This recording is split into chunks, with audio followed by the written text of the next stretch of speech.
At the Halifax, we're all working together to be there for you. Your money is safe in your account. However, people are using the coronavirus outbreak as an opportunity to try out new scams. Rest assured that we will never call, text or email you asking you to move money to another account. Neither will we ask you to share your login details. For more information and for tips on how you can protect yourself against fraudsters, visit halifax.co.uk/security. So however you need us, at the Halifax, We're here to help.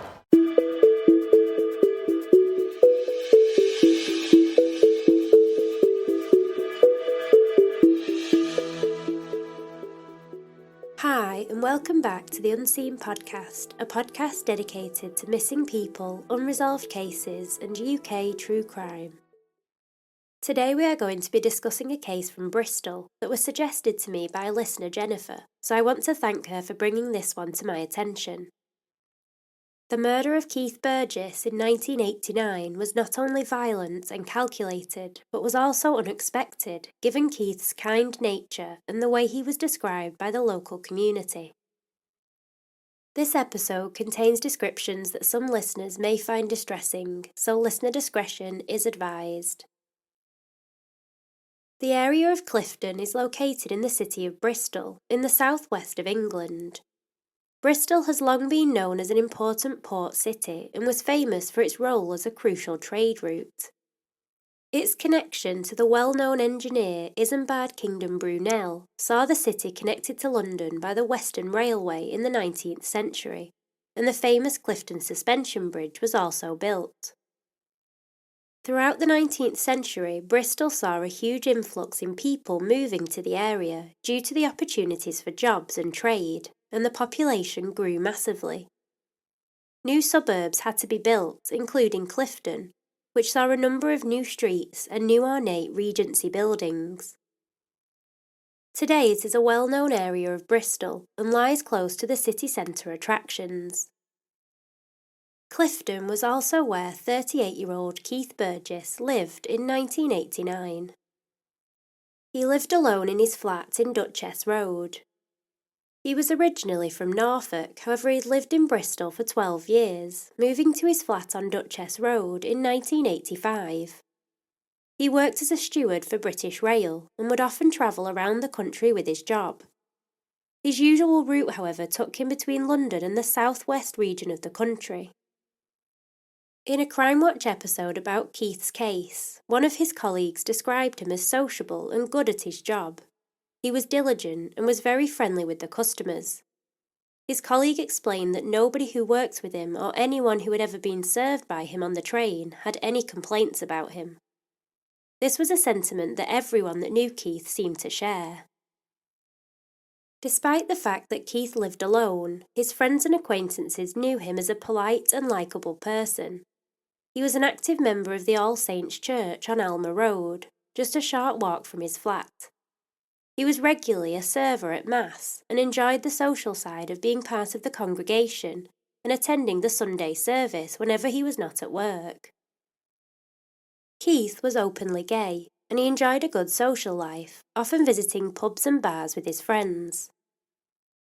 He was well liked within the local community amongst his friends and acquaintances, and Keith appeared to enjoy his job and his social life. On the afternoon of Sunday the 17th of December, Betty Taylor went into Keith's flat to feed his cat. Betty believed that Keith was at work as she had seen him earlier on that day, and he had said that he was on a shift that afternoon. Betty was a close friend of Keith's and had known him for 10 years after they'd met at church. She also lived in the flat above Keith's and would often go in to look after his house when he was away with work. The two flats had a connecting door, which would allow Betty to come and go when she was popping in to check on the flat. On that Sunday afternoon, Betty went in as usual and went to feed the cat as she had planned to do. She got a terrible shock, however, when she entered Keith's flat. Betty discovered Keith lay in a pool of blood on the floor. It was clear that he had been violently attacked and that he had suffered some horrific injuries. Betty immediately contacted police and the scene was quickly cordoned off. Keith's body was examined and his cause of death was later reported on by a Home Office pathologist. It was found that he had been stabbed and also hit over the head with a blunt instrument. The attack was violent and vicious, leading police to believe that whoever had carried out the attack was a very dangerous person. When detectives examined Keith's flat, it was clear that there had been no forced entry, and that the perpetrator had either been invited in or had gone into the house undetected through an unlocked front door. Items were searched in the home to try and establish if anything was missing or had been rifled through during the course of the attack. Nothing particularly valuable appeared to be missing. However, it was later stated on the Crime Watch episode about the murder that police had discovered that a file of fax was missing from Keith's flat that was known to have been there the week before. A photo album was also found to be missing.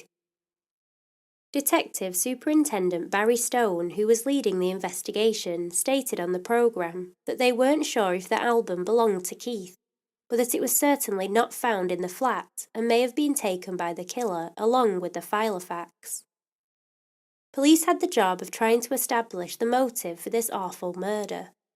Why had someone wanted to kill Keith Burgess? He was a well-liked and sociable member of the community, with a job he enjoyed and friends and neighbours he seemed to be able to rely on. The motive certainly did not seem to be robbery, as there weren't any items of value stolen from the house, and the perpetrator had not broken into the flat to gain entry. It was important for detectives to create a timeline of Keith's movements in the days and weeks before his murder, to try and find as many witnesses as possible to what may have happened on that day. They began to canvass the area, and those that knew Keith were able to put together a picture of his movements in those days. The reconstruction on the Crime Watch episode showed that on the morning of Sunday the 17th of December, Keith was at All Saints Church to attend Mass. He had been ill with the flu for the previous week and had had to take sick leave from his job. He had mostly recovered by that Sunday, however, and attended church as normal.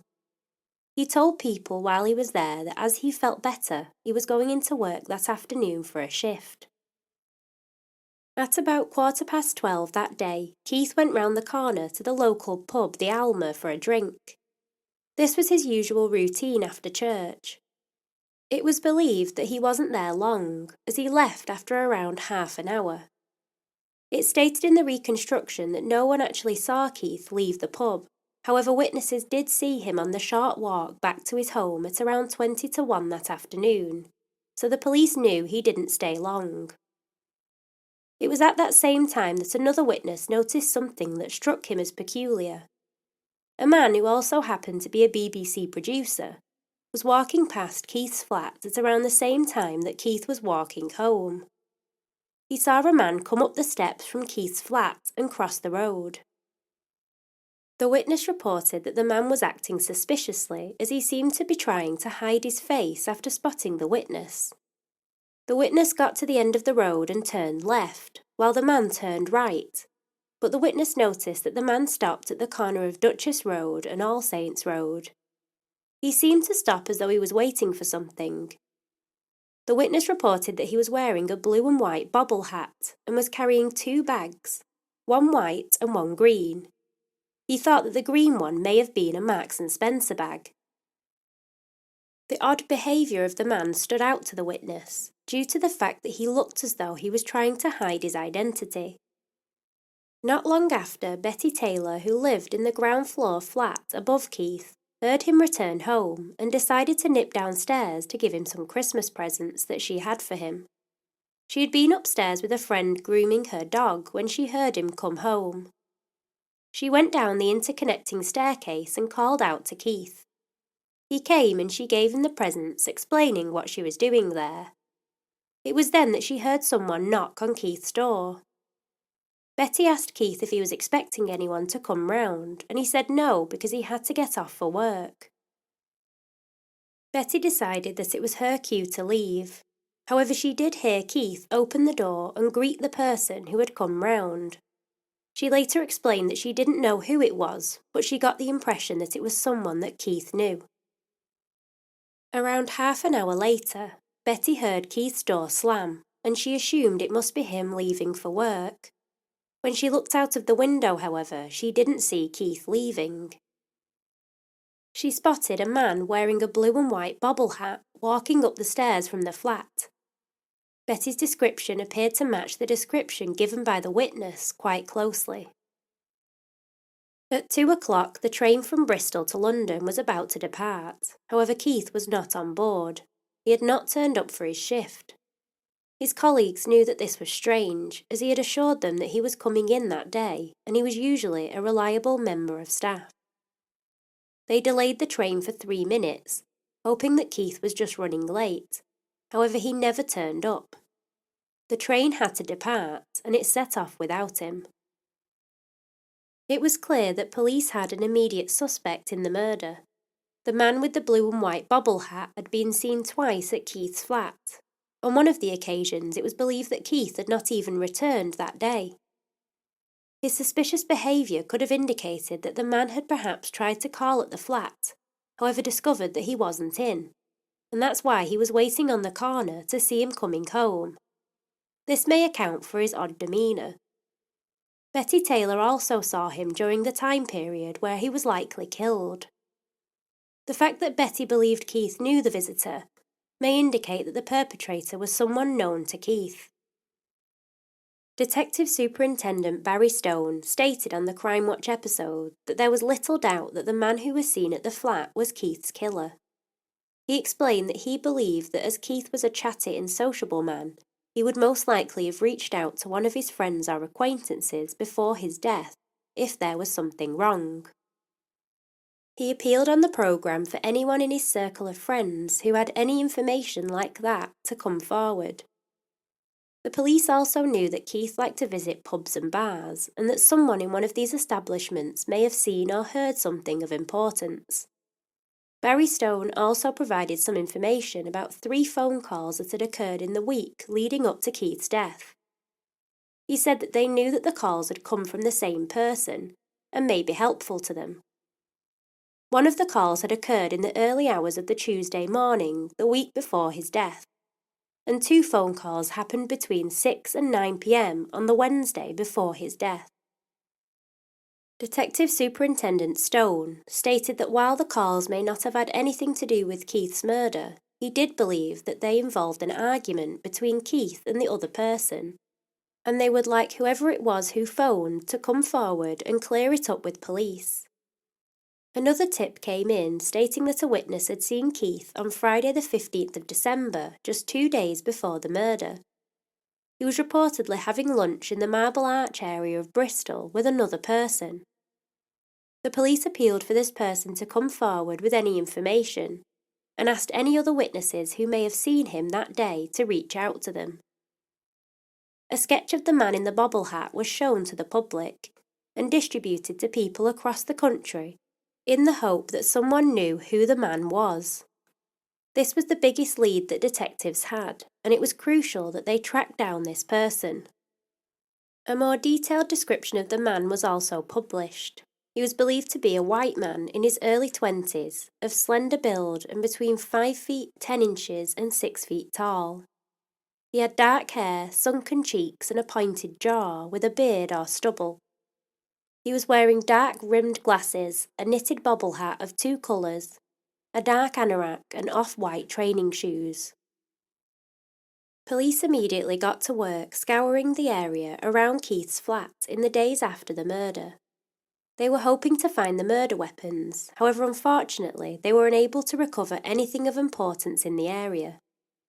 It's reported in a Bristol Post article in 2017 that a week after the murder, police also carried out a reconstruction of the events of Sunday the 17th of December and retraced Keith's steps. After a week of investigations, it's reported that 80 police officers had interviewed 450 people in relation to the case. One of the important connections that police made was with the local gay community in Bristol, who were very helpful in providing police with information and cooperated thoroughly with the investigation. Officers began to visit pubs and spoke to local gay residents, who later complimented the police on their sensitive approach to the investigation. DS Stone did speak to the press following on from the post-mortem and stated, It was a frenzied attack. Very many quite horrific injuries were caused. It may be that the reason for the attack was known to other persons connected with the offender. Regardless of any feelings of loyalty, the fact he was prepared to carry out such an attack is reason to forget loyalty. He then went on to talk about the fact that Keith's connections with the gay community had been a factor in the investigation, but they were open-minded about what could have possibly happened to him, saying, "I don't want to give the impression that this inquiry is centred entirely on the gay community of Bristol." Despite working with various communities within Bristol to try and gain information about the murder, police did eventually begin to run out of tips and lines of inquiry. Those that knew Keith and the local community were horrified by what had happened to him, and it shocked everyone that heard about it. The sketch of the man in the bobble hat did generate some leads. It's reported in the Bristol Post article that over 70 tips were called in. However, none of these appeared to lead to the identification of the man. Sadly, despite the thorough investigation, Avon and Somerset police have been unable to establish who killed Keith Burgess and why. The case is still unsolved, and there has been no new information released to the public about possible new evidence or leads. So, what did happen to Keith on the 17th of December 1989? It's clear that someone did visit his flat that day, and it's suggested that he knew the person. This is corroborated by both Betty Taylor and the fact that there was no forced entry to the flat. It appeared that Keith had let the person in.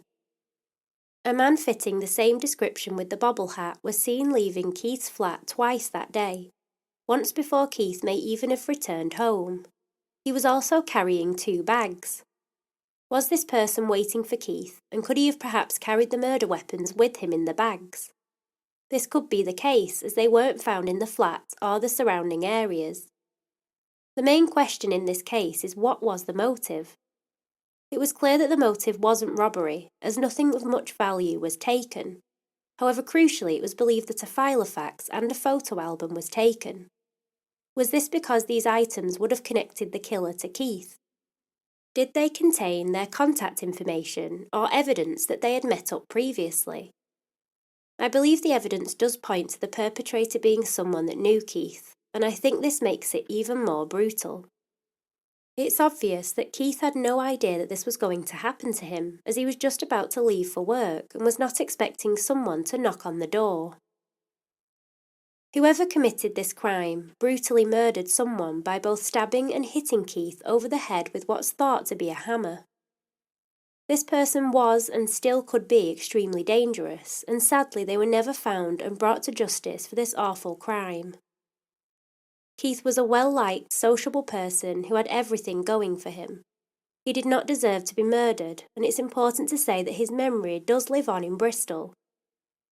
Avon and Somerset police have stated that they are committed to solving the crime and the case remains open.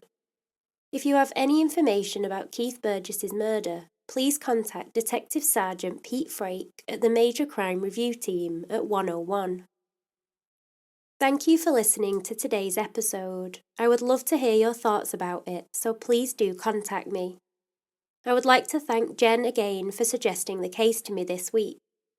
You can find me on social media at Facebook, Twitter and Instagram, and if you'd like to send me any case suggestions of your own, then please do on either social media or at theunseenpod@gmail.com. Thank you as always to our patrons for supporting the podcast and helping me to get episodes out every week. If you would like to support the podcast on Patreon and get stickers, shout-outs and bonus episodes, you'll find the link in the show notes. You can also support the podcast by reviewing it wherever you listen, and you can also subscribe to our YouTube channel, where I upload all the audio from the episodes. I'll be taking a break for 2 weeks after this to try and catch up with research and writing. I will be back with regular episodes after this, so please keep watching for a new episode to come up in your feed. As always, thanks for listening. I'm Caprice, and this has been Unseen.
At the Halifax, we're all working together to be there for you. Your money is safe in your account. However, people are using the coronavirus outbreak as an opportunity to try out new scams. Rest assured that we will never call, text or email you asking you to move money to another account. Neither will we ask you to share your login details. For more information and for tips on how you can protect yourself against fraudsters, visit halifax.co.uk/security. So however you need us, at the Halifax, We're here to help. The pressure washer that means your patio is barbecue ready. The 4K projector that brings the thrill of the cinema to you. The yoga mat that turns your lounge into a studio. With a choice of ways to pay, you can make the most of your leisure time. You can say yes when it matters most at very.co.uk. Goods and services provided by Shop Direct Home Shopping Limited. Credit provided by Shop Direct Finance Company Limited.